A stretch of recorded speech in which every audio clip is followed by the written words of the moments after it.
আসসালামু আলাইকুম, সবাই কেমন আছেন? আশা করি সবাই অনেক বেশি ভালো আছেন। সো আমরাও ভালো আছি।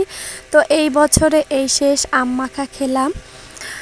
এই শেষ আম মাখাটা অনেক মজার হয়েছিল সত্যি বলতে। তো যাই হোক, এখানে হচ্ছে জামরুলগুলো, এগুলো আমার আম্মু পাঠিয়ে দিয়েছিল।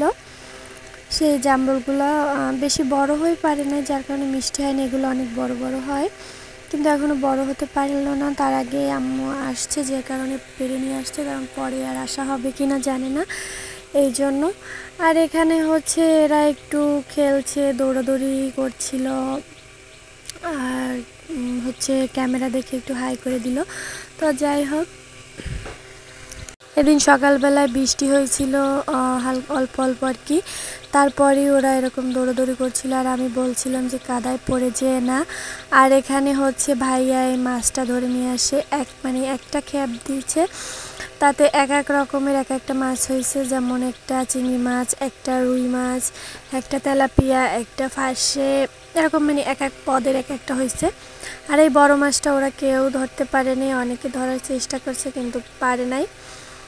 এখন ধরে নিল ভাইয়া, আর রান্না করেছিল। রান্নাটা আমার কাছে আমাদের কারো কাছে তেমন ভালো লাগে নাই।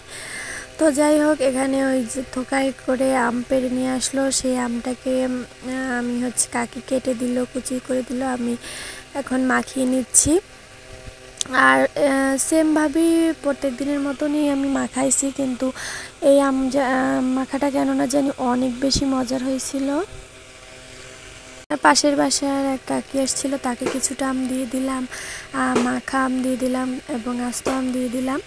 আমাদের এখানে অনেক আম হয়, সবাই নিয়ে খায়, খুবই পুরো গ্রামের মানুষ নিয়ে খায় এখান থেকে আম। কারোর বাড়ি এত আম ফল হয় না, আম এবং ফল টল এ বাড়িতে বেশি হয়, যার কারণে এখান থেকেই সবাই নেয়। তো এটা নিয়ে হচ্ছে সবাই টকের তরকারি বিভিন্ন ডালে টালে দিয়ে খায় আর কি। তারপরে হচ্ছে মাখা করার পরে একটু লেবু পাতা দিলাম, যাতে লেবু পাতা দিলে একটু গ্রান আসে সুন্দর, খুবই ভালো লাগে আর কি লেবু পাতাটা দিলে গ্রানটা। আর হচ্ছে এতে একটু লেবুর খোসা দিতে হয়, তাহলে আরও একটু সুন্দর গ্রান আসে। কিন্তু আমার কাছে মনে হয়েছিল যে এটাই এনাফ, আর দিতে হবে না, যার কারণে আর আমি দিলাম না। পরও মনে হলো যে আর একটু চিনি দিই, কারণ এই আমটা অনেক টক, এই কারণে হচ্ছে একটু চিনি দিয়ে দিলাম। এই আমটা হচ্ছে পাকলেও অনেক টক, যার কারণে কাঁচাই খাওয়া হয়, তরকারি রান্না করে কাঁচা মাখা এবং আচার দেওয়া হয়। এবছরে আমি যে আচার একটু একটু আচার দিয়েছিলাম সেগুলো খাওয়া হয়ে গেছে, সবাই মিলে খেয়ে ফেলছিল, আর একটু আচার দেয় নাই।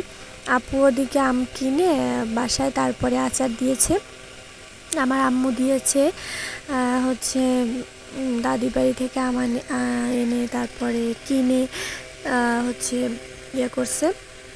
আর এখানে হচ্ছে সবেদা ফল রেখে দিয়েছিলাম, সেগুলো পেকে গেছে, সেগুলো আমি কেটে দিয়েছি সবাইকে সন্ধ্যাবেলায় খাওয়ার জন্য, এবং রুটি আর চা।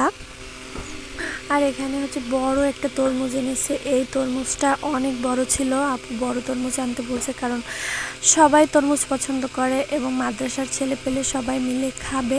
কিন্তু তরমুজটা একদমই ভালো হয়নি, একদম বাজে তরমুজ হয়েছে। তো কিছু আর নাই বললাম, তারপরেও হচ্ছে কি করার, যতটুকু পেরেছে খেয়েছে, আরটা খেতে পারে নাই, কারণ তরমুজটা খেতে অতটা বেশি মজার ছিল না। তবু যাদের ডায়াবেটিস এবং এই মিষ্টি যারা বেশি খেতে পারে না তাদের জন্য বেস্ট ছিল।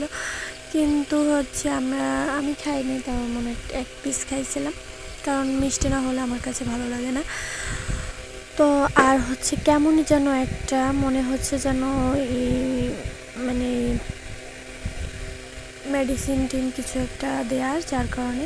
এরপরে হচ্ছে শ্বশুর আব্বা এগুলো নিয়ে আসলো, এটাকে হলে 12 ভাজা বলে, আর পেঁয়াজু, এটা এখানে অনেক বেশি ফেমাস একটা খাবার, সেটা হচ্ছে 12 ভাজা, সবাই এটাই খায় সবসময়, আর অনেক মজার এটা। আর এই পেঁয়াজুটাও অনেক মজার, ছোট ছোট কিন্তু অনেক মজার। তো যাই হোক, তারপর এগুলো আনা হয়েছে, আনার পরে সকালবেলায় উঠে আবার আমরা ভাত খাওয়ার পরে দেখছি যে ওই তরমুজগুলো নষ্ট হওয়ার কারণে আবার তরমুজ নিয়ে আসে এবং পাকা আম নিয়ে আসে। তো তারপরে হচ্ছে এখানে ফল টল কেটে খাওয়া হয়, আর ওই দিনের আম কুচি করছিল ভাবি, সেইটাই একটা ভিডিও ক্লিপ। তো তারপরে সবাই মিলে খাওয়া দাওয়া করে অনেক গল্প করি। তো ভিডিওটি ভালো লাগলে লাইক শেয়ার কমেন্ট আর সাবস্ক্রাইব করবেন। আল্লাহ হাফেজ, দেখা হবে অন্য কোনো